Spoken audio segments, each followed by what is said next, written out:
into? The whole point of Meander is really my passion. The idea that, I taught martial arts for years, I taught music for years, I was a tutor, and the idea that people, if someone came to me and they said, "Hey, I want to learn martial arts," and I said, "Well, it might take you, 4 or 5 years to become a black belt." They're like, "Oh, okay, that's fine." Or if I'm teaching music and someone said, "Well, I want to play like, guitar player X," and I'd be like, "Well, if you were to spend, 4 or 5 years doing that, it might take that long to, accomplish that task." And they were like, "Oh, okay." But everyone has been told the idea of fitness. They're like, "Well, you can be healthy in, 30 days. You can change a habit in 21 days." Yeah. And that's not true.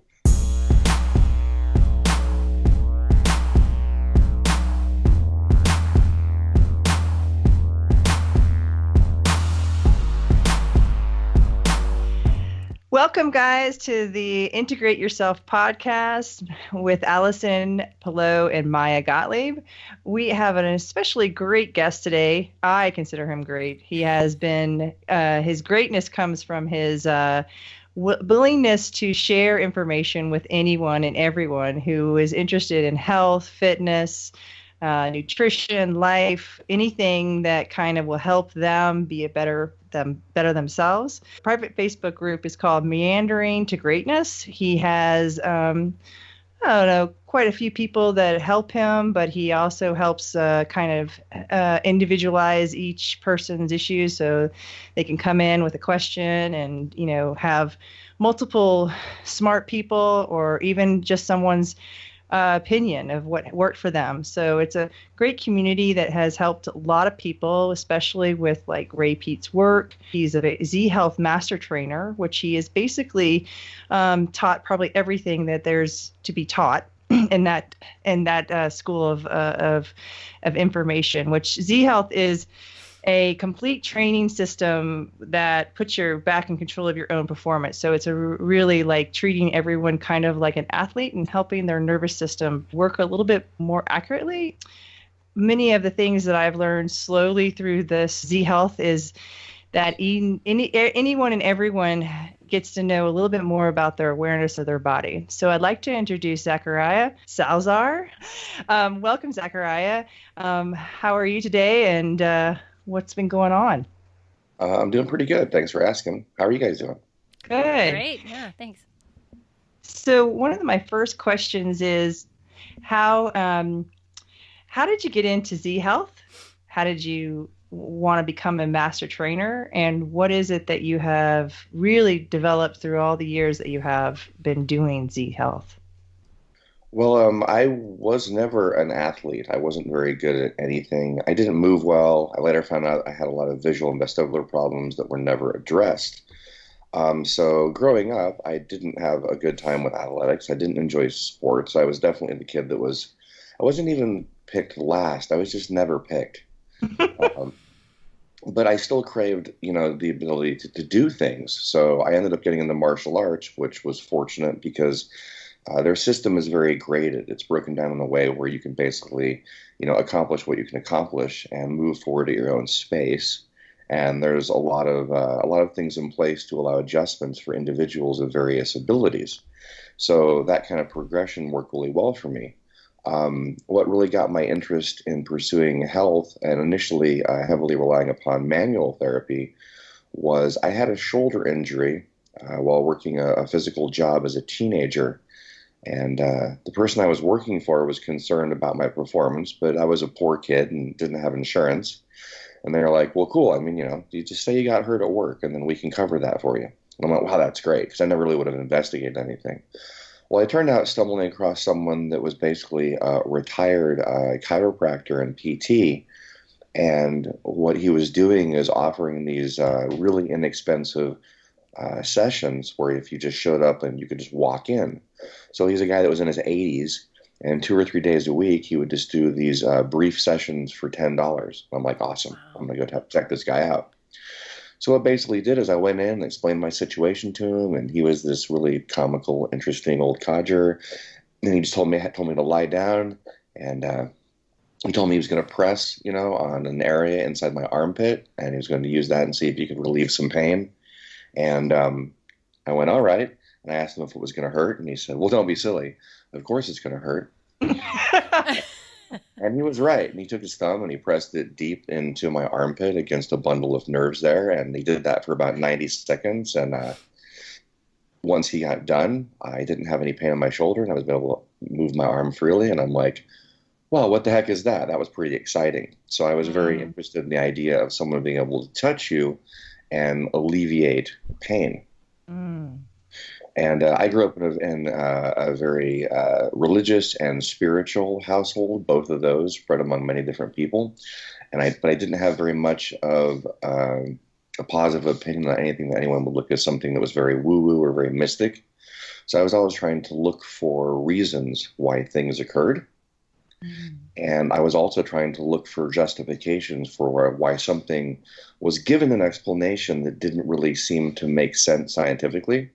But try to believe them and go, I'm going to believe that something did occur, but I'm going to try and figure out what actually happened as best we can understand it, because then if I have that kind of information, maybe I could use it and apply it.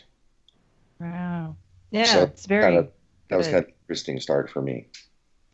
Well, it shock the heck out of anybody to have someone just take away your pain right away. And some of the things that I've noticed with Z Health has that same ability. There is some puzzle figuring out. So if you can kind of, be patient and kind of work with it, that's kind of cool.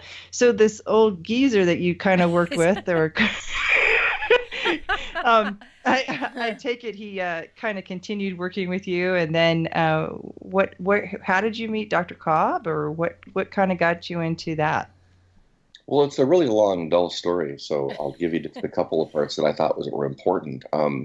Like I said, I grew up a poor kid, so I spent a lot of time in the library, and I spent a lot of time, because I've been around a long time. So being in the library also meant sometimes you had to go and look up things on microfiche. So that's I'm aging. Oh yeah, we remember that. Yeah. So there was a lot of self-study involved, and another thing I kind of stumbled into is because studying in martial arts and not having a lot of money, I ended up getting into situations where I found people where I could do other things to pay for my schooling. So sometimes it was just like sweeping up the place or cleaning the bathroom or doing whatever. And being that I was, that apple polisher kind of person, I would be the kid that would show up and do like every class they had. Mm. So if there were, 5 classes that were early classes and 5 classes that were later classes, then I would get to do 10 classes a week plus Saturday classes. So I was there a long time, and acquiring, injuries or strains or trying to look at different ways of training to improve myself. Because as I said, I wasn't very athletic.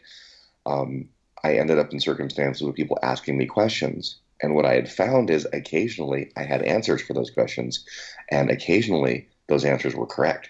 Mm-hmm. So it became very interesting and empowering that other people that were, adults and well-educated wanted to talk to me, who was just a know-nothing jackass from the middle of nowhere.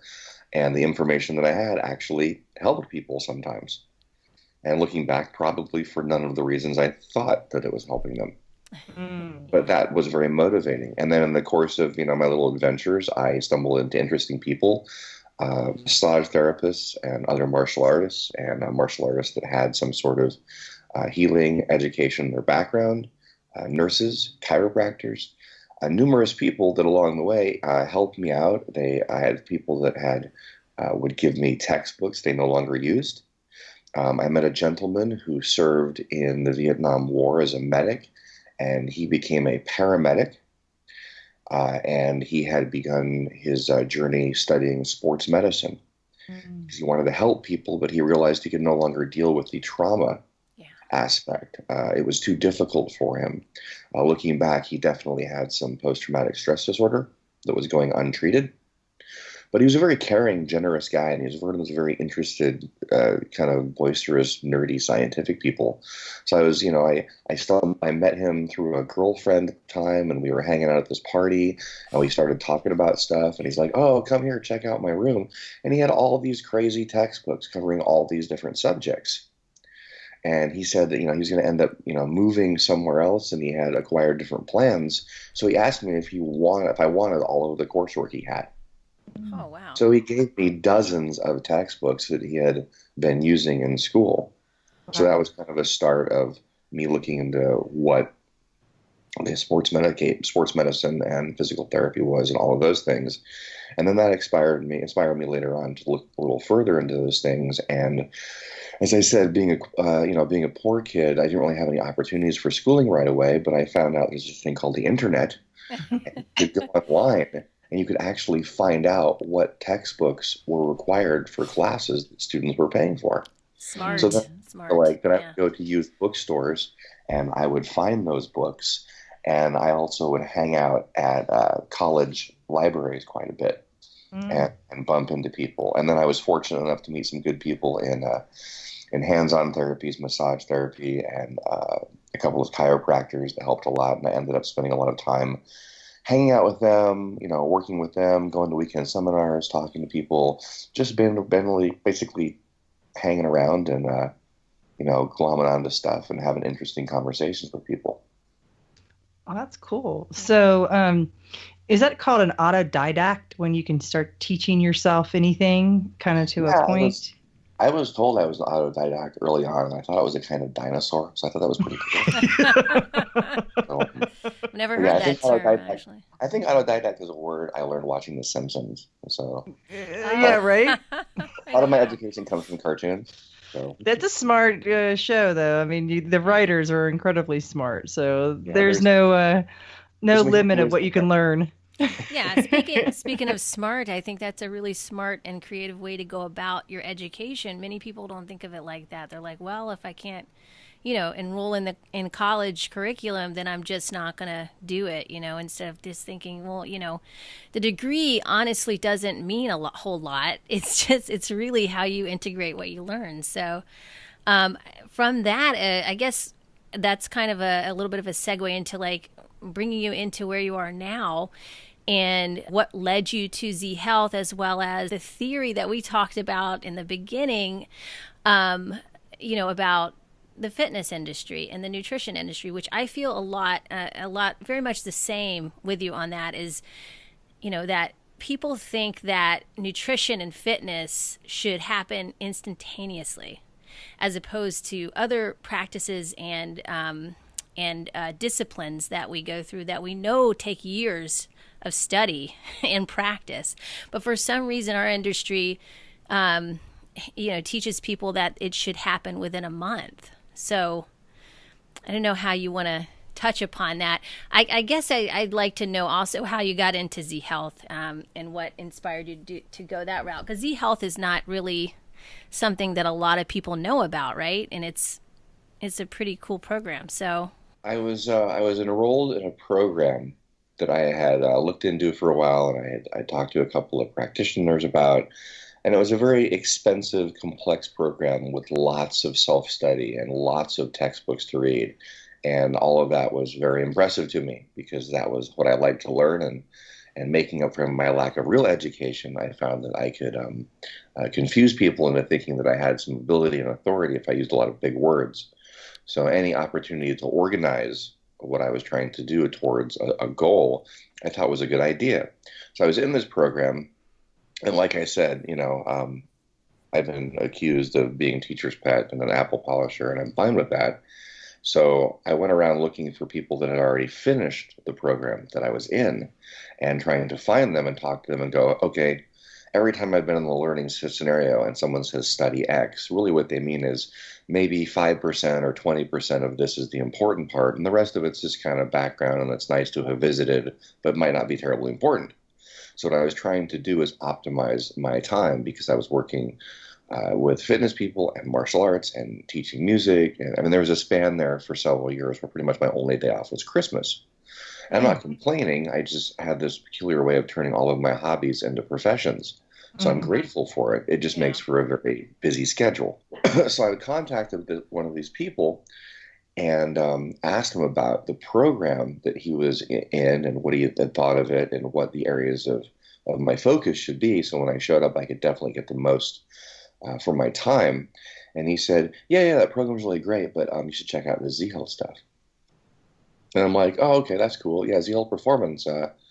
I have their RFAs, their beginning book and DV course, and I think that's pretty cool because at the time that's all there was. There Yeah. was just one. There's like a couple of dozen people in it, and it's like probably 12, 13 years ago.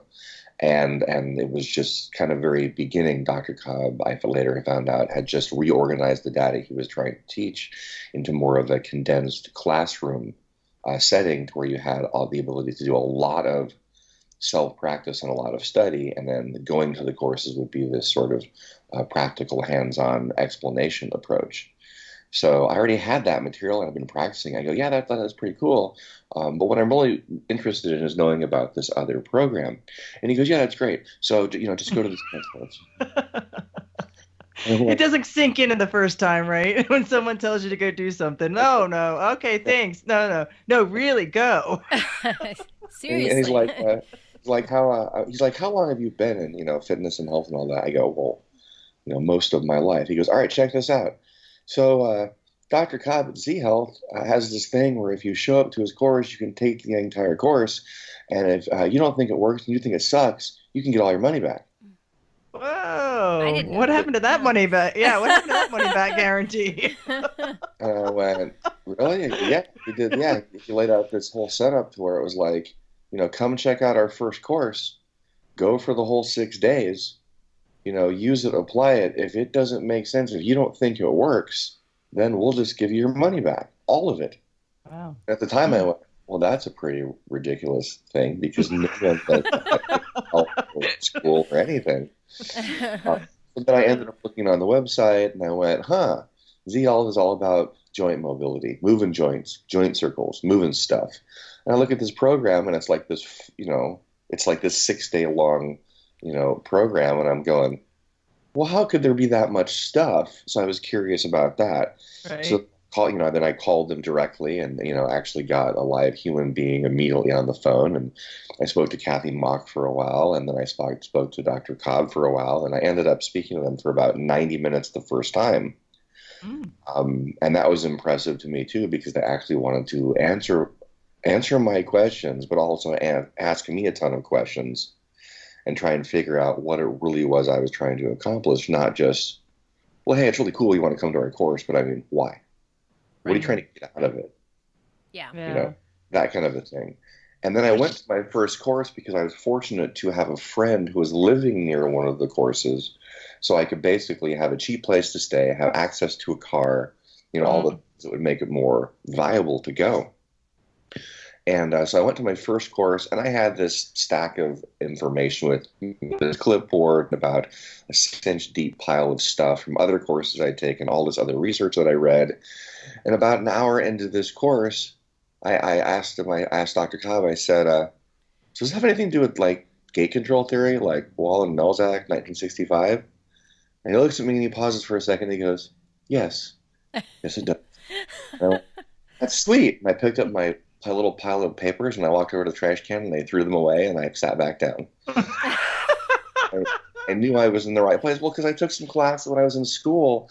I studied psychology and philosophy, and in the psychology sections and sense and perception, there was all this cool neurological stuff about nerve endings and about the gate control theory of pain and all this different stuff. And I went, wow, this is really exciting. And then nothing. It was like that was the stuff they taught you It ended. To get your attention. Yeah. So there's some interesting tidbits to keep your attention. Moving on. Here's what will be on the test. Like, wait. So, and all I could ever really find out that seemed super pertinent was that Patrick Wall of Wall and Melzack was the guy that invented the TENS unit. And I went, oh, that's cool. So that's like a real thing that actually does stuff. And I played with those and used them in a clinical setting with people. And so I knew that there was definitely some meritorious information, but it seemed like there was this huge gap between people doing stuff with movement and exercise and people sitting still dealing with their pain. So then I just completely, just decimated Doc's attention span with all these questions and all this information. And by the end of the course, I had seen enough things and had enough questions answered. And most importantly, there at the course, there were some questions I asked. And Eric Cobb, the guy that made up Z Health, he answered some of the questions in a way to me that was most important. And some of the answers were, he just flat out said, he goes, I don't know. Yeah. And that's a good teacher then. yeah, and other Yeah. times he goes, I don't think we can now. He's Oh. I'm like, he's what do you right, I mean? think. I said, what do Yeah. you mean? He goes, I'm perfectly comfortable saying that on some of these things that I don't think we can know, that why we're doing certain things could completely be wrong and they still work. And he was most concerned with efficacy. So later on, while I taught courses, I would do something like, pull someone out of the audience that had a pain or an issue. I would explain what I thought was going on. I would explain, the pathway neurologically that we would be doing something and how it works. And then we would do the drill and it worked and everyone was happy. And then I would say, and everything I said could totally be just crap. Just I love it. had information that worked. And what I did work doesn't mean that's actually true. Right. So one of the things in teaching courses, and one of the things when I would work with other trainers, because so many of them, especially because they're so busy, a lot of people, their professions are just so late in work hours that their research time is limited. One of the things I was trying to always get through to practitioners is worry about the client or the patient first. Worry about the stuff that makes them better, because you can always try and look it up later. Because I would do things on people all the time, and they were like, well, what were you thinking when you did that? And I'm like, it wasn't. Just trying. No, I go, letting whatever came in come in, and then just try it. See if that works. Yeah, I'm like, because I cannot tell you how many times I've been wrong. Wrong in when I was doing tutor stuff, wrong in martial arts, wrong in teaching something, wrong in doing an assessment or an exercise or picking something, but that gave clues to other situations. So at Z Health, it's cool because you're always going to have those people, like in almost any system, where you do something and someone's get a magical effect. You just happen to, either through brilliance or organization or luck, stumble into the move or maneuver or thing the person needed, and all of a sudden hours, 2 years of pain or restrictions in motion go away in seconds. Right. And it's like, oh, that's magic. That's just like so cool. And but I always have to tell people, I go, but that's not the point. No. That's like the frosting. That's the free stuff. Right. When I taught music, I would have these kids and they'd be like, well, yeah, I'm just trying to figure out how to play something, and I'm waiting for inspiration to hit. I go, no, that's the free stuff. Like, what do you mean? I go, if you're sitting around playing your instrument, waiting for music to happen, you've been misinformed. If you were a cabinet maker and you were waiting around for cabinet brilliance to make batches of cabinets for your clientele, you would starve to death. Yeah. And then I would talk about some musician that my guitar or bass students or whatever wouldn't know, a musician like Steve Allen, a piano player. I said, he wrote over 4,000 songs. I said, that's about a craft versus trying to function through just inspiration. Yeah. Right. I said, as a musician, you should be able to start cranking out tunes. And if you can't, there's something you're missing in your understanding of the process. And when you're sitting there and you have that moment of inspiration, that's the free stuff.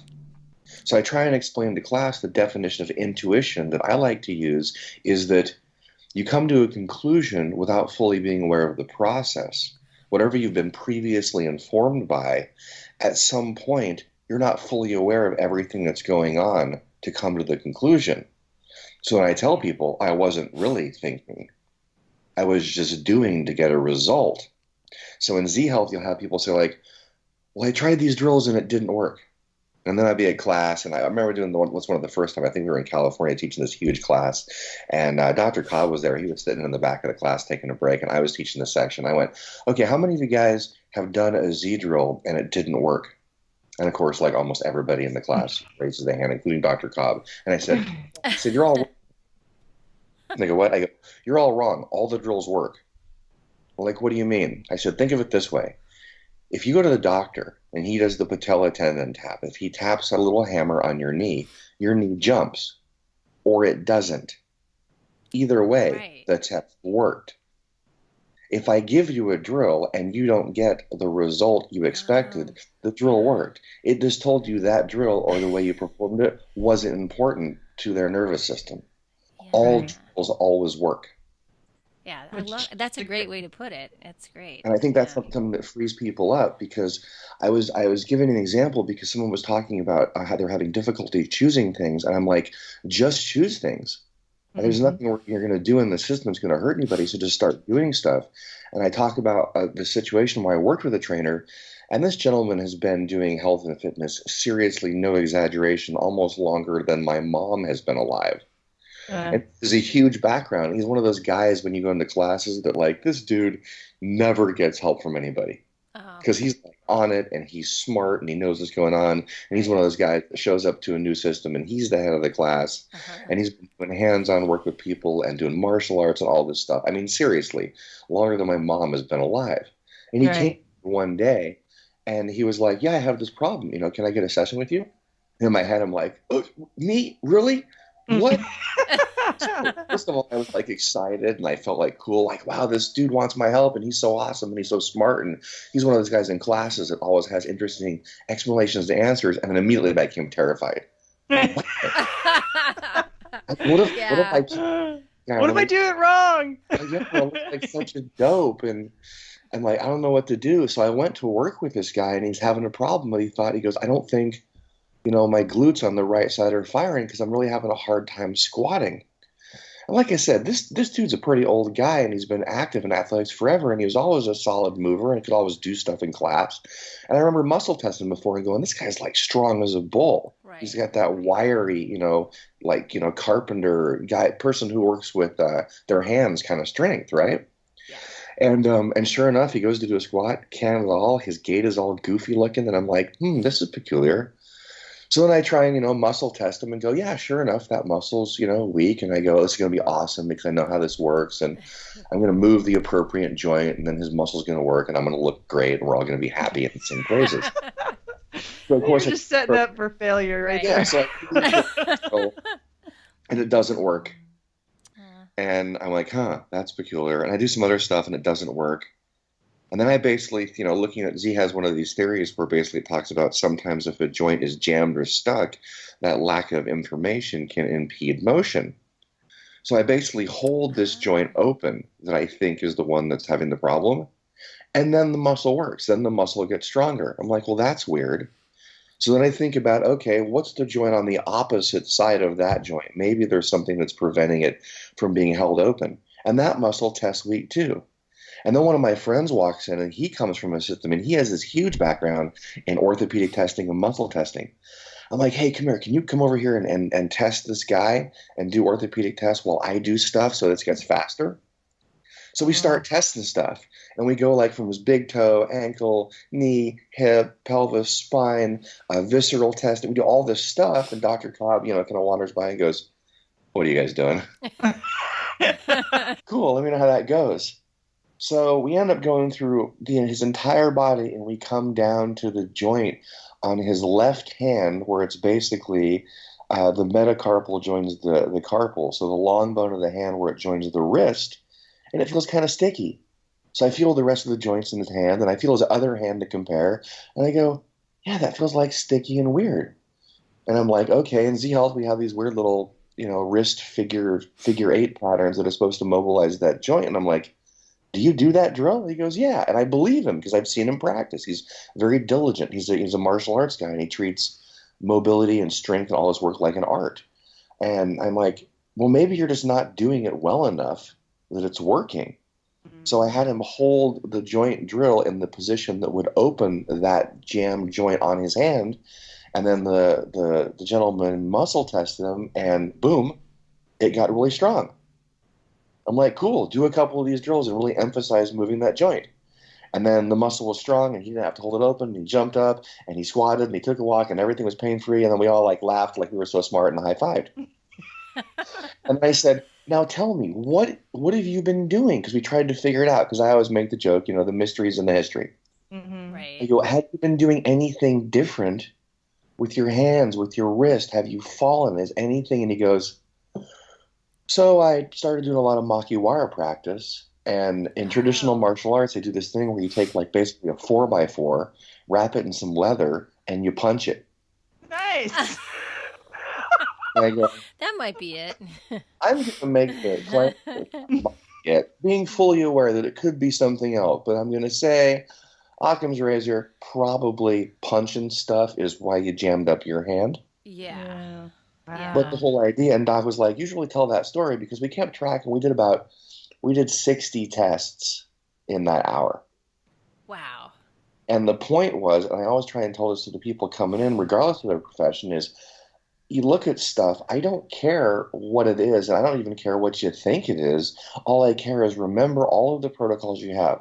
And not just from Z-Health, from any system, from any bit of information, from something you saw somebody do on a field someday, so that you can just throw a bunch of information at their brain and their nervous system and get them to tell you a little bit of the story so you know where to go. Then afterwards, you can crack open a textbook and we can all use big words and all sound terribly smart, like we actually know what was going on, when really you can't know.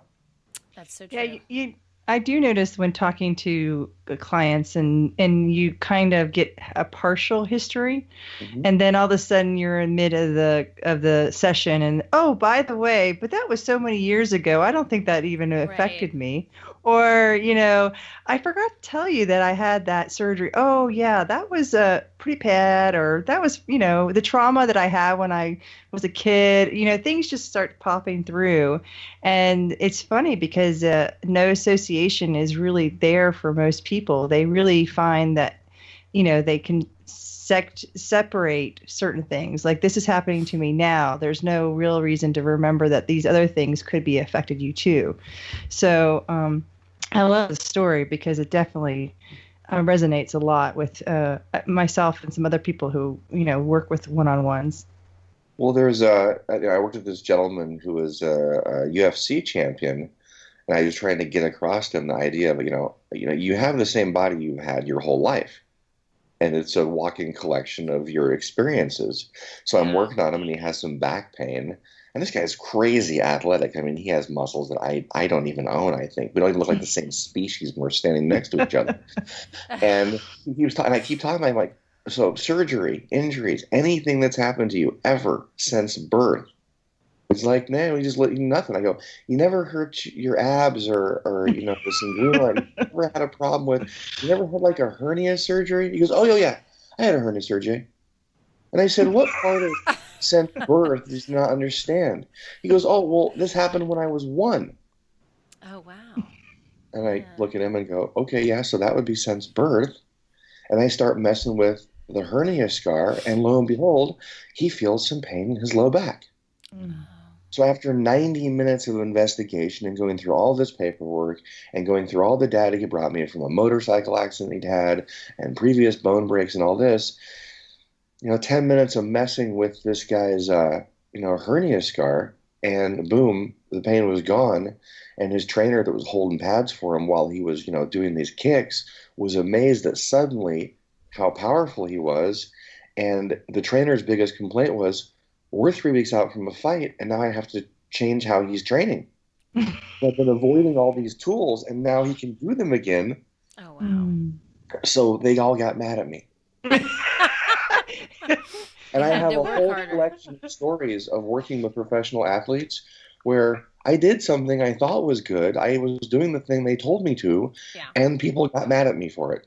No good deed goes unpunished. Remember. So I try and stay away from people that are in organizations. I try and stay away from professional athletes now because invariably when I help someone, I have upset someone else or wrecked someone else's plan. So now I try to work more with just nice, natural, everyday, free-range humans because it's a lot more exciting for me to do that than help some professional athlete who actually they themselves are really excited, but then have some member of their team lambast me because I did something that was wrong or didn't make sense, or now I've screwed up their whole program. But is this because you've changed their performance level? Or I don't understand why. I mean, I kind of understand where you're coming from, but I wanted to get a little bit more of an understanding of specifically the experience you've had with that.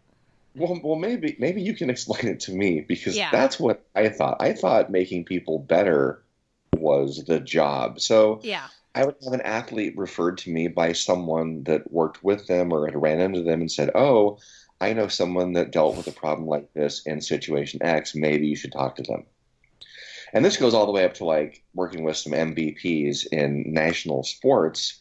And interestingly enough, too, you work with a lot of people. The first thing they say is, well, I'm contractually obligated to work with this person or this system or whatever. So, I mean, it's cool that we're working together, but you can't really say that you're working with me. Oh, Hmm. And I'm like, okay, well, I don't care. Just let's just do right. this, and then we'll high five afterwards because it will be awesome and fun, and I'll feel smart. And let me take some pictures on my phone so I at least feel like I can tell my friends that I did Right. something cool for someone famous. I don't follow So professional take sports. some credit for it, right? So I don't know who any of these people are, and that actually ended up being something funny why a lot of them liked it because they walked in the room and I'm like, cool, who are you and what do you do? And a lot of these guys are like they're so used to like this crazy fan base of people like stalking them and wanting to sign stuff, Uh, and strangers knowing like the foods that they eat or where they went to grade school. Right. And I know nothing about these people. And they're kind of like, well, this is kind of fun because you actually don't know who I am. And I go, and also I don't care. So just tell me what's wrong and then we can fix it because I don't doesn't matter. Like all I care about is like, what you think your problem is. And we can compare that to what they said your problem is, because maybe there's a disconnect, there's something that they're not hearing. Hey, everybody. This episode is brought to you by Thrive Market. Thrive Market offers the best selling natural and organic products at wholesale prices because they cut out the middleman. Through a membership of only $60 a year, you can become a member, as well as for every paid membership, Thrive donates one membership to a low income American family, which is so amazing. And that's one of the reasons I have been a member myself of Thrive Market for 2 years now. Definitely check it out. If you want to check it out, go to the affiliate link at pureenergypdx.com and click on the banner, the Thrive Market banner on my website, and it'll take you straight to Thrive Market where you can take advantage of 25% off your first order plus free shipping. And you have a 30-day free trial, so you're not obligated to anything. So thank you guys so much for listening. We appreciate you so much. And back to the show. Not hearing. Right. you know Yeah. so a typical problem was I had this guy come to me, and he said he said that he was told he had a problem with his rotator cuff, and I'm like, well, that's kind of a cop out thing. That's stuff that we've all been taught to say because it's this peculiar vague thing that allows you to buy you some time to gather some data and get your resources together and try and affect change. I go, but shoulders are like really, really complex. And he's like, yeah, well, he's always also told that he thinks I might have a shoulder tear. And I go, did you know statistically, every male over 50, 100% has a tear in their rotator cuff? mm. He looked Really? at me. I go, yeah. I go, and the majority of them are asymptomatic. I go, so instead Oh, of bone poking out of you and there's blood spraying everywhere, I go, I don't really care. That's interesting, but don't be convinced that something like that is damning. Right. hmm Because I have worked with a ton of people that bring me films of stuff, and X-rays and MRIs, and they go, "Look, I actually have this problem," and then we do stuff, and it gets better. And they're like, "But I have this problem," and I'm like, "Well, Yes, yeah, yes. and you have this problem." But I've seen just as many Oh, people that X-rays of low backs, MRIs, and they have nothing at all on film, and these people are in just completely debilitating pain. And it's like, yeah. one thing doesn't match the other. And there's this mechanistic model, like that we're machines, like we're toasters, and that this always equals that. And it's just not true. Not at And all. that, Right. Yeah. that was part of what drew me into Z Health because I'd seen it so many times working with people. I'd seen it so many times working with chiropractors or massage therapists where they encountered it too, where like, the information I'm getting from the person doesn't match what I'm seeing, but the end result is they're better, and that's all we care about. Right. Yeah. So you have a Yeah. person that says, "Well, I was given this strengthening program, Exercise. and I'm supposed to do this for like 12 weeks and then come back." And I'm like, "Well, cool." So we do a bunch of weird stuff that doesn't seem to have anything to do with their problem, and then they're pain free and they're instantly better. And then they'll go, "Well, do I still need to do that 12-week rehab program?" Yeah, And I'm right. like, "I don't know. Do you want Yeah. to? Right. I mean, is it? If you like it, sure." I mean, I think you're touching base on what someone told me is like you're actually fixing or helping people in a way that it puts you out of business. And so a lot of people get threatened by the fact that their business has to start to change that model, that you may not have that protocol that needs to happen with every diagnosis, which is the other problem about even once you get an identity for whatever you have. Oh, I have this shoulder, rotator cuff, or I have flat feet, or this is the cause of because I had scoliosis or whatever. Once you get named something, diagnosed, you basically then become that identity. Right. And then that identity becomes your lifestyle and your conversation piece. And then you go to these people to help them. And then they go, okay, so you just told me what I don't need to do, because you're going to only do this because that's what you have identified with. And so, I think you're kind of seeing, like, through your years of working with people don't like to be disrupted. The uncomfortable part of being helpful is to realize you're not supposed to create that dependency. You're supposed to, like, progress through, keeping the thing going. If they didn't have those stories, then they'd have to do more, right? Or not have to, but they'd have the option, right? They're limiting stories sometimes that, I guess, like you said, Maya, people connect to and identify with, and can be disruptive to survival, I guess, to some extent, when they've been hanging on to it for so long, right? Yeah, who am I if I don't have this diagnosis or this issue? Well, that's one of the things I try and explain, because, people see cool stuff, and it doesn't matter if you're talking about that someone, they're doing whatever there is. It doesn't matter. They could be doing, traditional Chinese medicine or Pilates or yoga or massage therapy or Z Health or whatever. Everyone in any kind of healing profession has seen some pretty remarkable change. Stuff where it's like, wow, that's like magic. It's like an instantaneous whatever. Yeah. And one of the things I tell people is you have to be certain in that the positive aspect of explaining to people how things work and how fast change can occur at a neurological or at a brain state level is you have to make sure to inform them that you're not dismissing the seriousness or the magnitude of their agony. It's important to explain to people that, hey, look, just because we did this drill and suddenly you're out of pain, or just because I have an interesting, simplistic explanation for why this works, it does not in any way dismiss the enormity of their situation. Right. I worked with a woman who, just taking her through the basic R-phase warm-up stuff, we didn't get to actually fixing her problem, and she had been having migraines for 22 years, and she had been seeing practitioners weekly for over 20 years.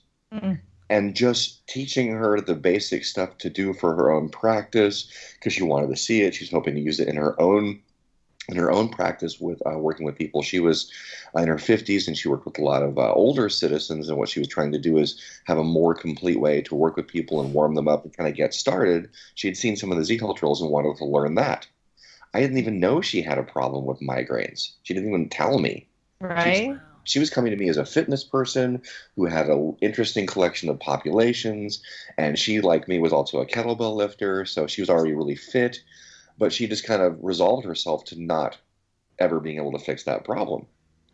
Yeah. And we've done some really simple pelvic work and then some neck stuff, and all of a sudden her headaches went away, and she called me up. She goes, okay, so since we met, my headaches went away. I'm like, well, that's cool. She's like, no, you don't understand. And then she told me her story, and I'm like, well, how long has it been gone? The pain been gone? She goes, like 11 days. I'm like, well, cool. Is that good? She goes, I haven't had more than a reprieve of pain for, like, say 36 hours in over 20 years. Yeah. Wow. Like, well, that's awesome. That's so cool. But one of the things about it is she was so taken aback by the change.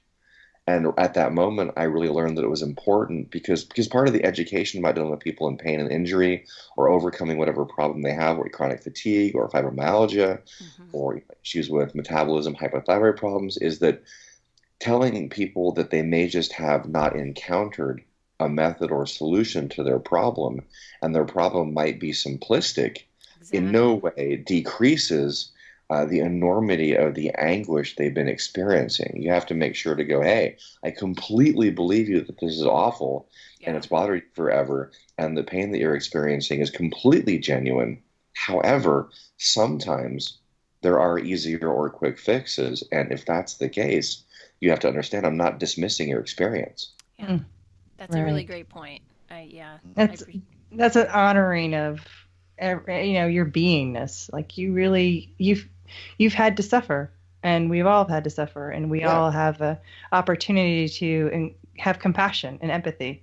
because it is real. And I think one of the things you learn is that a lot of times, like working with people, I just happen to get a lot of the people that have already been to 20 practitioners or had a million problems. And because I don't advertise, because whenever, and some people do, and that's cool. But for me, whenever I saw like a lawyer on TV or a doctor on TV, or I see a prescription on TV, it gave me this creepy kind of feeling. And I grew up hanging out with my grandmother watching like Little House on the Prairie, and I felt like the country doctor idea was cool. Yeah. So for me, although it's pretty much, business suicide, I've never ever done any advertising, not once in 30 years. So everything I do is word of mouth.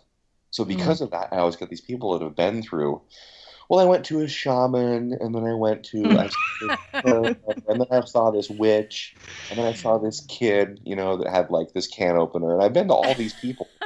I couldn't get help. So I get all these really peculiar, interesting, long-standing situations.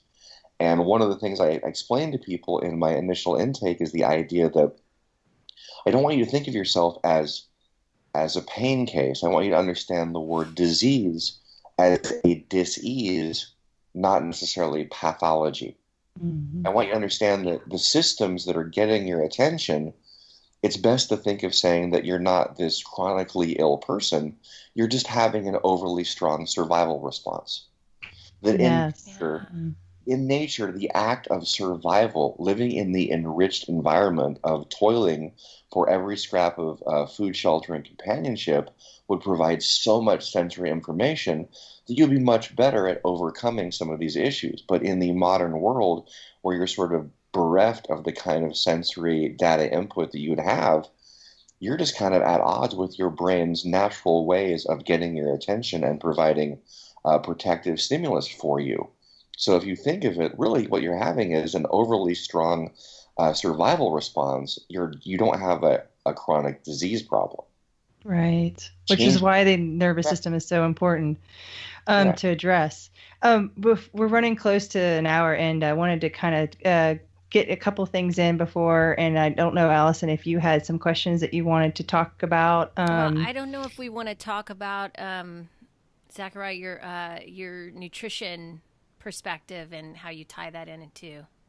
Yeah, I was going to ask you like a little bit about, well, we kind of can conclude that the reasons why you search out for explanation and search for answers through your own self-study. Ray Peat is one of those people that we have, I think, in agreement, can say has changed nutrition back to where it used to be in a helpful way of getting people away from the hyperthyroid symptoms and having their blood sugars fluctuate and having them put themselves in nutritional deficits. And maybe you can talk a little bit about your reasons for why you have been helping people with Ray Peat's work. Well, there's a lot of people that I study and follow, and I'm always looking for new information. And I ran into Ray Peat's works years and years ago, and then started taking it more seriously probably 9 or 10 years ago, and started getting good at it about 7 years ago. And one of the important things about Ray was the idea of autonomy and individuality. Mm-hmm. So I worked with people, and they said, "Well, I tried Ray Peat's stuff, and it didn't work." And I'm like, "Yeah." Well, then you don't understand what Ray's saying, because Ray's telling you to find the diet that works for you. Mm-hmm. So if you took a bunch of information and you found stuff that makes you better, well, then you're doing exactly what he told you. A lot of people misinterpret the information, things that are elevator speeches about, in 30 seconds, give me some ideas for nutritious food. In 30 seconds, tell me, how do I get more zinc? And he's listing off these things that are designed to not only be very nutritious, but easy to acquire and generally less expensive. So I think a lot of people miss that part, and it was the individuality that Ray promoted initially that kind of got me into a lot of his ideas, because he would do certain things, and you can tell his background with philosophy and literature, and understand the idea of what a lot of philosophers do is say one thing and then say another and expect you to be able to come to a conclusion. Mm-hmm. Oh, yeah. In one of our interactions, he mentioned saying like, well, starting off, maybe 80 grams of protein is good was good because you might not need a whole lot of protein. And if you're very sedentary, and I'm very sedentary, and I need about 150 grams of protein or I don't feel good. Well, in the span of 2 sentences, he basically said, Contradicted, yeah. here's a low amount of protein, and that should be good if you're sedentary. And by the way, I'm a sedentary and need twice as much. Right there, he's giving you a clue about the individuality of the circumstance. Yeah. And a lot of people look at Ray's work and they go, well, he's not very clear on it. I'm like, yeah, there's over 1,000 pages of free stuff on his website, and reading 2 to 3 hours a day. It took me 16 months to go through all of it. Yeah. And when I initially wrote Ray, because I was curious about some of the things he was writing about, I sent him an email and I said, hey, I was wondering what it would take to work with you. I have some questions. I have some things I'd like to talk to you about. And his email response to me was, like what? He's quite direct. Yeah. He does not waste time. He is very good. And the funny thing is, it actually made me go, well, he responded in such a curt way, and it made me think, like, yeah, like what? Like, what am I really asking? And can I figure out some of this? And should I really? I'm only going to spend my. So anyway, in response to that email, I didn't write him back for 2 years. Wow. I kept studying stuff until I finally said. Then I wrote him back and I said, okay, I think I have genuine questions now. Yeah. Yeah. And that is how it works. I mean, that's how I've processed it too. It just takes time to process it because it's not like the normal information you get about nutrition, which, like you said, elevator pitch kind of information. Like it's very individualized. So, and it depends on you. Go ahead. Yeah. When talking to people about this stuff, and again, because, a lot of the times when I'm teaching stuff in classes, Dr. Cobb is around and he always says, he goes, yeah, you use a lot of big words and you're a really smart guy, and it's great that you're saying all this stuff and, people are impressed by it. He goes, but really you got to remember that when you're talking to people, sometimes it helps to just, come up with little pithy sayings so they can remember the saying to help them remember the information.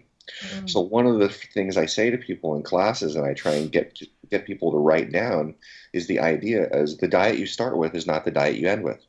Mm-hmm. You might be one of those people that needs a very large amount of protein to be very high functioning, and you may only need a 2-to-1 ratio of carbs to protein, and that's what you need to thrive. But initially, a high amount of protein can decrease thyroid function. So there may be some steps to go through. So the diet you start with 6 months from now may be completely different than where you end up. And people are looking for this idea because they've been sold this concept of this prepackaged, hey, just do this and you'll be fine. Yeah. And my idea was, well, let's get you fine, but eventually I want you to be great. My whole idea with the Neander thing and why it worked with Z Health and even with Ray Pete is the idea that everything that I've been involved in is about sick care. It's about ADL, activities of daily living. If you can get grandma to get a can of soup off of her shelf, no one cares that she can't put her arm straight overhead. Mm-hmm. If grandma can tie her shoes, no one cares if she can actually do a squat. That's true. Right. Or whatever. So with Dr. Cobb, he's like an actual athlete. And he got into this stuff because he wanted to learn more about athletics. Mm-hmm. And he originally wanted to be an MD. And then he goes, well, no, I'd like to be an osteopath because then I get to have a lot of the joint function, the hands-on stuff, that kind of education with how the body works. And then osteopathy in the USA kind of went away from that and didn't do as much hands-on. So then he goes, well, fine, I'm just going to be a chiropractor because I still want that understanding of motion and biomechanics at that level. But because he was an athlete, and he was involved in martial arts heavily like I was, and we both had this romanticized idea that we were taught early on that in martial arts, in a lot of systems, you spend all this time learning how to fight and earn your black belt and be a martial artist, but at some point you had to change over to learn how to help people, to learn how to heal. And there are a lot of systems where you spend the first major part of your training learning the physical combat part so you can defend yourself, your loved ones, your ideals, whatever. And then you spend the whole second half of your martial arts education learning how to heal people. Mm. So for him, his whole idea, it was just a continued journey of martial arts to start out as this kid doing martial arts and being an athlete and then working towards the healing thing towards the end. And what made that different is that Z Health isn't about ADL. So the thing I try and tell people is if you build, like what you said previously, if you build your model around just stick care and all you do is get people out of pain and you do that super quickly, then that sucks for return business.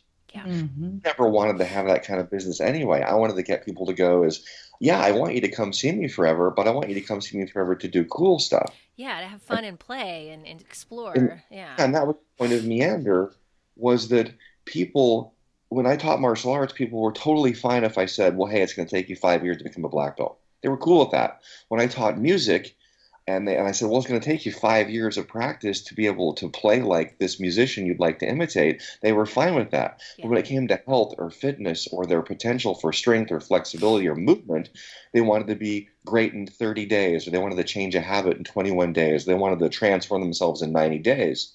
So the pithy thing I would always tell them is, you might have to get in shape to get in shape.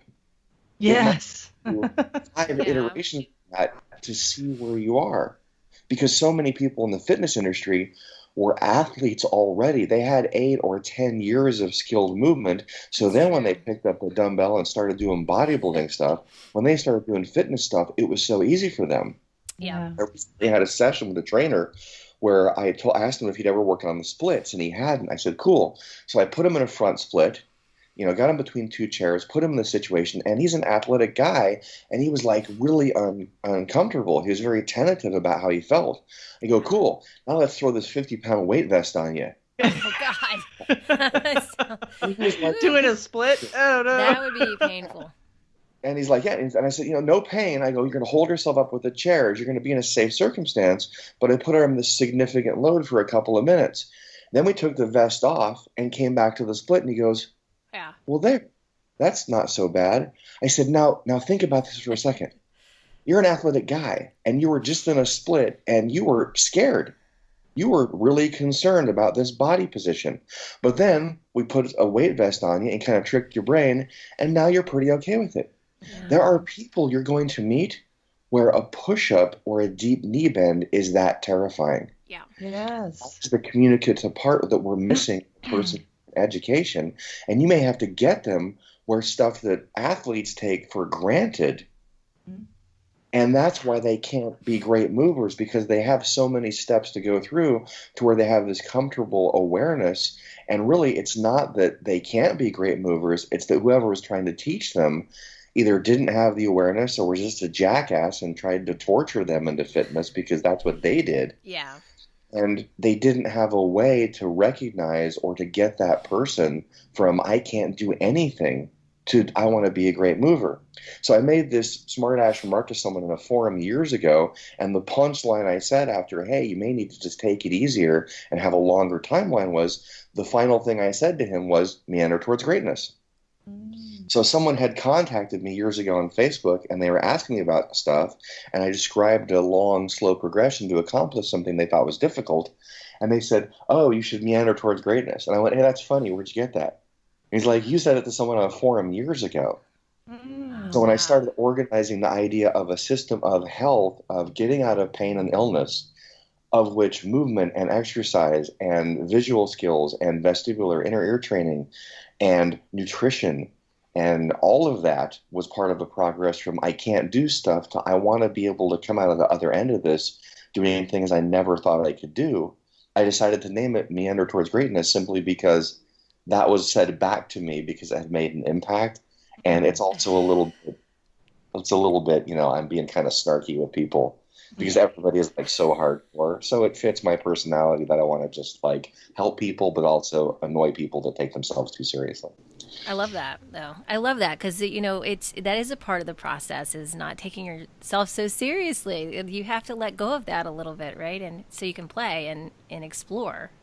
One of the things about my my online group is that, well, two things. Number one, it's private and invisible, so nobody can show up and just harass people because so many people truly need a safe space to be able to like figure out where they are. But part of it is that people in the group are really surprised because they're so used to being in fitness groups or nutrition groups or whatever, and people are posting like their videos of them doing something, crazy, or they're posting, pictures of their, gluten-free gluten meal or, some whatever their like torturous non-food nonsense.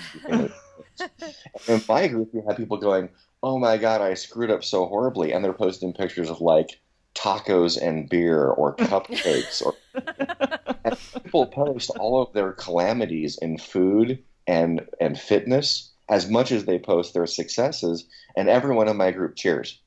Yeah. People love when people post the awful, terrible things they totally don't want to do, and they praise it. And eventually people learn that just the fact that you're paying attention counts. That's part of the process. And the blaming yourself, I mean, it's not working. I tell people this stuff all the time because you have people that are like, they get negative, and then people say, well, don't be negative. I'm like, well, be whatever. But here's the deal. You're super negative, and you suck at it because it doesn't work. Yeah. So I'm not saying you can't be negative. I'm just saying if you've been doing that forever and it's not helping you, you might need a different strategy. There is a thing in psychology called positive pessimism. And for those people, having that negative mindset is actually a form of safety, and it does work for them. Like with nutrition or exercise, I'm not going to be the person to tell you that you have to be a shiny, happy person, because maybe being that, the grass is always greener on the other side of the fence, maybe that does work for you. Yeah. And it makes sense in a social, tribal kind of way that if everyone in the group thinks or believes the same way, that's a good way to get eaten or killed by a predator. Good point. Yeah. Diversity of opinion matters. So I try and foster that. Another thing about the group, because you had mentioned something about it, that there are several people that are trying to help.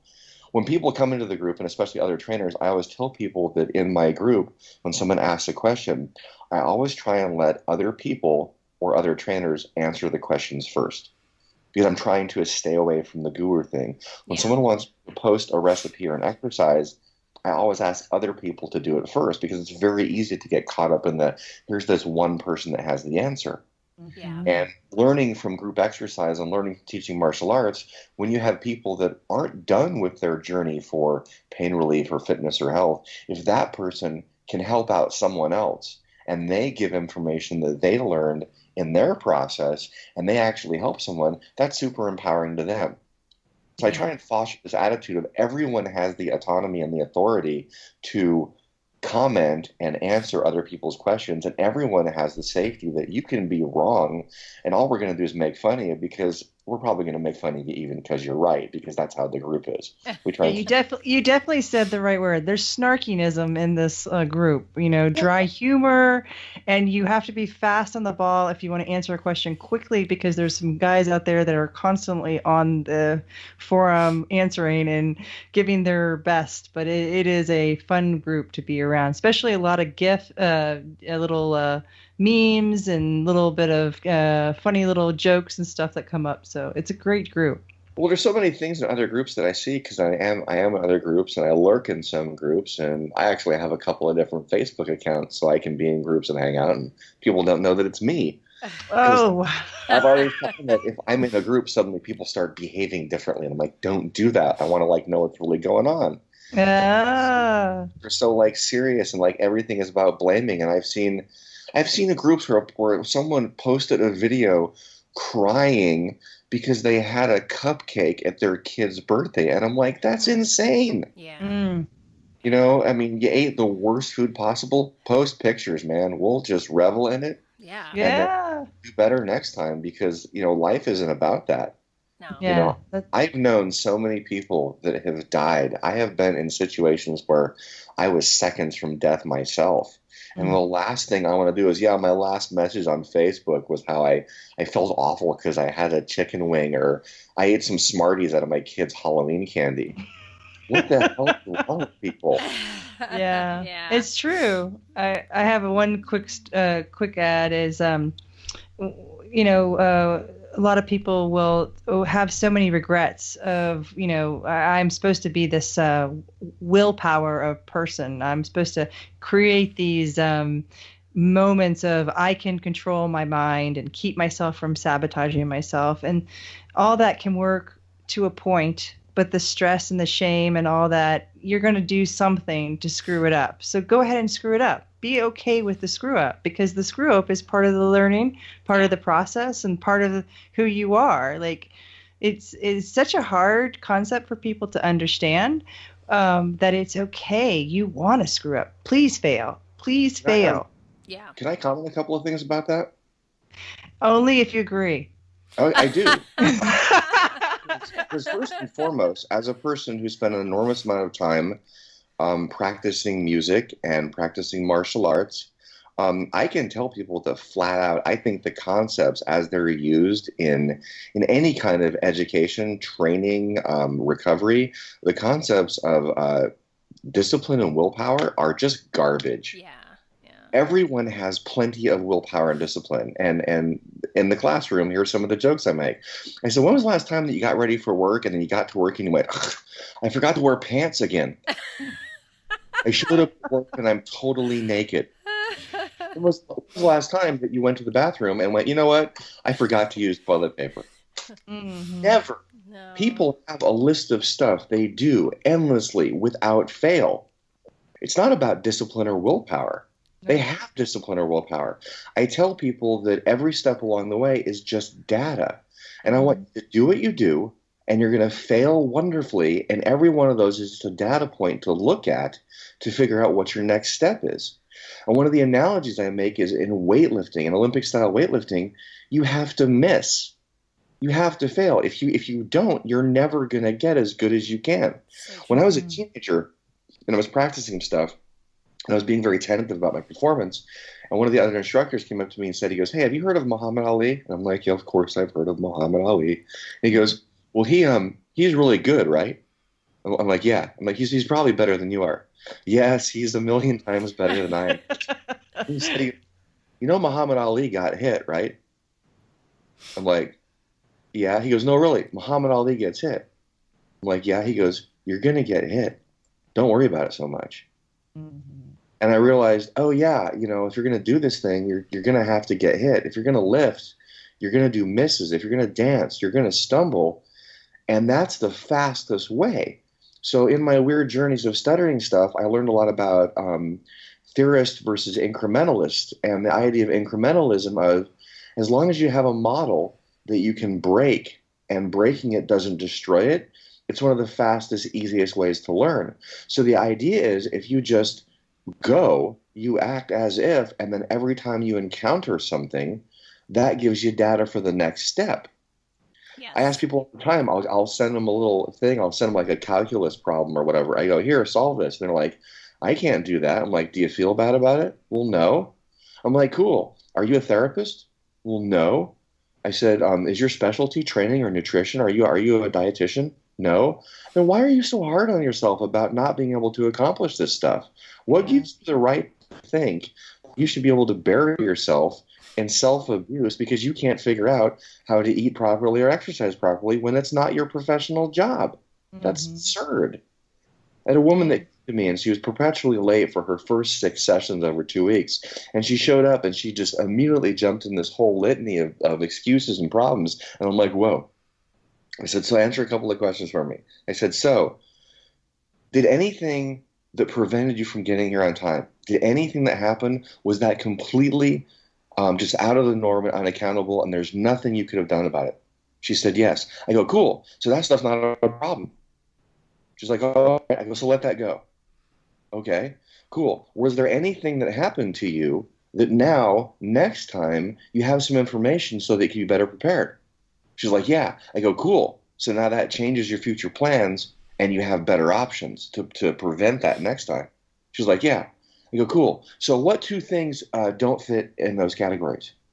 And she's like, well, nothing. I go, cool. So we're done with that and we can get on with what we're supposed to do. Yeah. That's how it should be. It's just data. Yeah, right. Absolutely. Oh, freeing yourself from the so-called idea of being wrong or not perfect. And it's no such thing. And I'm like, it's not like about being like overly wishy-washy or being overly like too happy or whatever. It's just the bottom line of this isn't who you are. It doesn't define who you are. And if you're doing data collection, that's like how it works. If you're not moving forward at a rate where you make mistakes, then you're not moving forward at a rate that can really do anything significant. Mm-hmm. You have to make mistakes or you're not really progressing in a way. And since we're dealing with things like movement and health and diet and all this weird stuff, generally you're not going to do anything that is going to be catastrophic to your long-term success. And that's the whole plan, is recognizing that here's what I want you to do, and I'm much more interested in your catastrophic failures I had a woman call me recently from the freeway about how she was like freaking out because she was starving to death.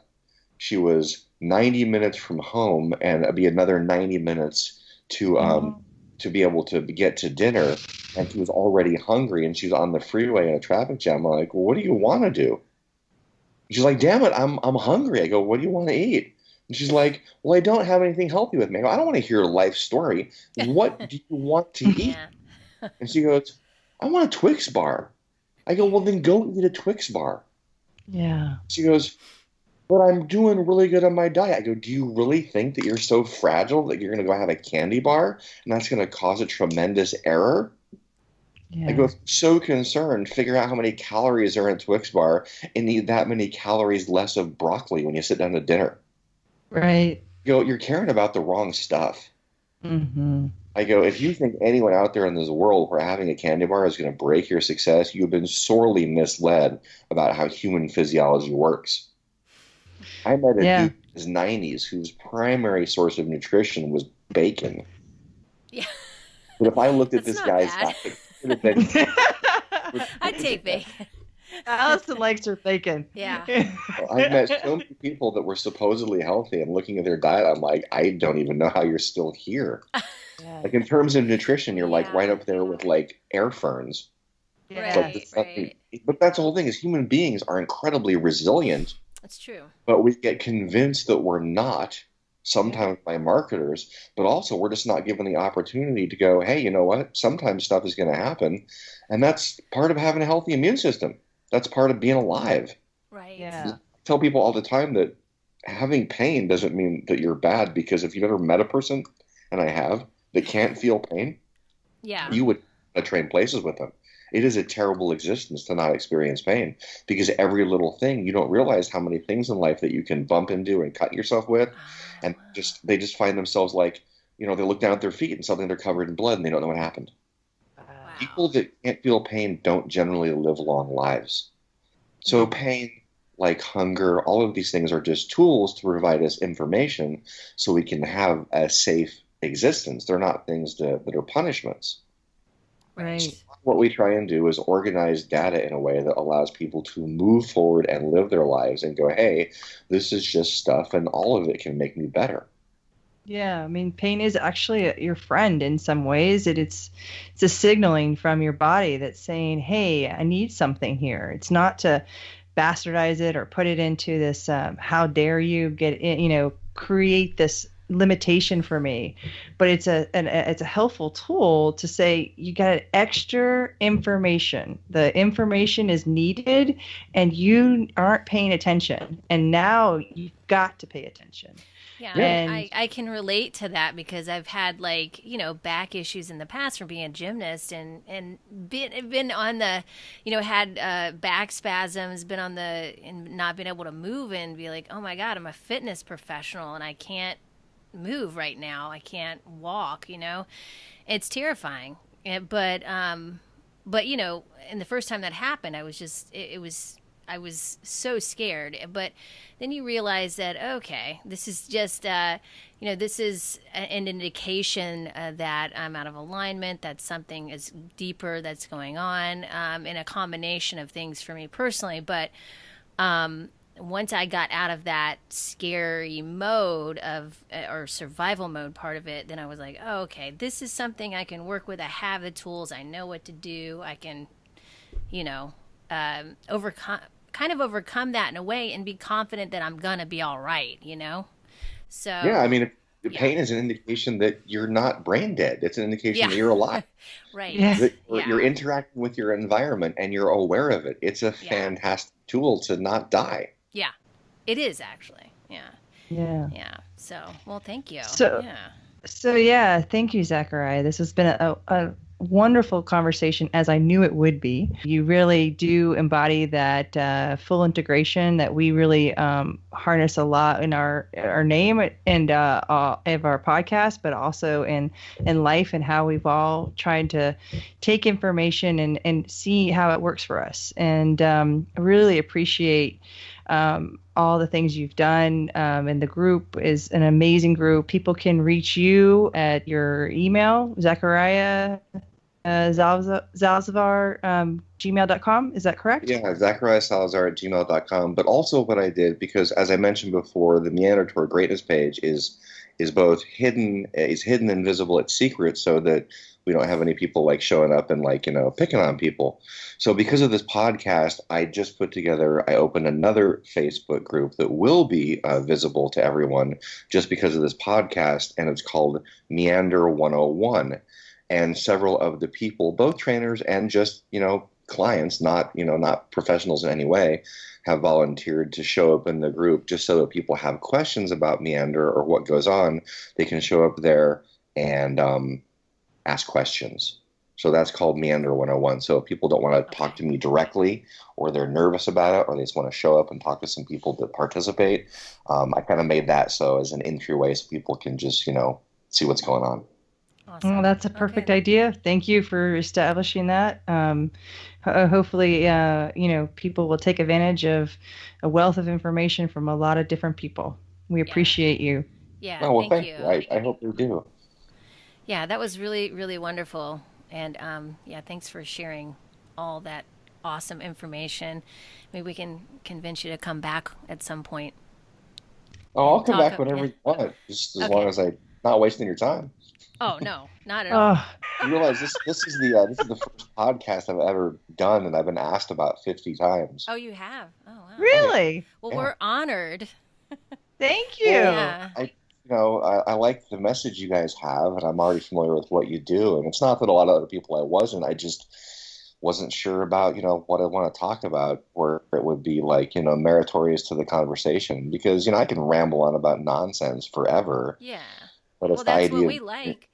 I just want to reach the right kind of people. If we don't talk to people who have gone through their own crap, then we don't really find that authentic part of them comes out and helps people. So we really love the fact that you express making sure people fail and make sure people aren't so hard on themselves, because I think that's where we have lost that raw, real, integrated conversation where, hey, I fell and this happened and then I did this and hey, look at that. That was great. Yeah. I had a person recently ask me, because I was going over some stuff, and they really had no idea what I did, and they met me through like word of mouth. And over the course of the conversation, we talked about everything from vision stuff to better handwriting skills for their child, and drills for dyslexia, and then what's the best thing for their cat to eat. And they're like, how did you learn all this stuff? I said, okay, the magic trick is be passionate about learning stuff and get everything wrong for years and years and years. And eventually you'll stumble across some stuff that might be right for a while until you're wrong again. So you just have to really be comfortable being wrong a lot to, I think, learn anything that actually helps anyone. Yeah. And I think that's that seeker inside you, right? Because when you think everything, you know everything, then there's a problem. I mean, that whole thing they always talk about, as far as like the more you know, the more you realize you don't know. Oh, exactly. Yes. Yeah, totally. Absolutely. But I think that the rest of the paragraph of that remark is the more you realize you don't know, and the more you realize you need more help from other people that also are coming to the point of their life where they realize they don't know a lot. Yeah. So I've tried to talk to a lot of people and build relationships with lots of people. So when people talk to me, I'm like, you don't have to work with me. Right? There's other people I know, and there's other people that have different opinions on, nutrition or exercise or immunology or whatever. So I always try and tell people, here's a lot of interesting people you can talk to so that you can sort of come to your own conclusions. And maybe your problem is that not that you don't get it, but you need to hear things from a different person. Right. Because where you're at, you need to hear it in a different way. And maybe I'm not the one to do it for you. Maybe someone else is. Yeah. The biggest thing is, hey, don't give up. Right. Yeah. And the importance of community. Community is important. That is one of the foundations. Yeah. You have to have community. Yeah, we're social creatures, and I think people forget that. There's so much of an emphasis on the awesomeness of individuality, of movie stars and amazing athletes, and that's cool and all, but really the thing that gets us here is that sense of community from, tribal on up. We're social creatures. And I mean, it's a proven fact. One of the few things that are certain about the physiology of aging and wear and tear is that reducing glucocorticoid response matters. And it's interesting to me that both human beings are like the only animals that can elicit a stress hormone response, a glucocorticoid response, Mm, I thought that is equal to a real physical danger. right. The second part of that I thought was interesting in Oh, wow. studying is teachers and students to a tribal member and a shaman to whomever, a relationship where you have people that are venerated in their culture for knowing more or experiencing more or being wiser, and then people that are students. They've done the research, they've tested blood levels, and that student teacher relationship reduces glucocorticoid response for both. And I think a lot of what is missing in modern culture is that practice of veneration of people that have been through it before. Yeah. And there's so much emphasis on being the rock star individual that people forget how to be students and how that can be helpful. I mean, I don't know Yeah. anyone that is really great at what they do, regardless of their level of performance, that isn't still, sometimes in multiple subjects, practicing being a student. Hmm. Oh, right. Yeah. Yeah. I mean, I'm enrolled in classes right now. I have been learning stuff and been in the middle of a book for like 30 years. Yeah. Yeah. I don't Well, see that. that's the importance of being the student all the time. Coming to the beginning and just let go of needing to be anything, but just let things, new things, old things, anything come to you. It's important. I knew this was going to be an awesome show, and I wanted to talk a little bit more. But I would like to suggest maybe talking about Explain Pain, that book that a lot of people have been talking about. I've been on the Facebook forum and listening to a lot of it, but I have not read the book. Mm-hmm. And I would love to hear what you believe is congruent with them or not incongruent with what they're talking about. So if you are willing, our next podcast, maybe we can talk about that show. Sure, that'd be fun. Yeah. Awesome. Nice. Zachariah, Yeah, thank you. You are a blessing. All right, well, All Zachariah, right. it was so great to meet you, and I'm glad we made this connection because we're working on building a community as well, and so you're definitely a part of that now. So thanks for Thank you. opting in. So yeah, It was a fun time, and hopefully something in that will make somebody interested or happy. all right, Well, yeah, I hope so and too.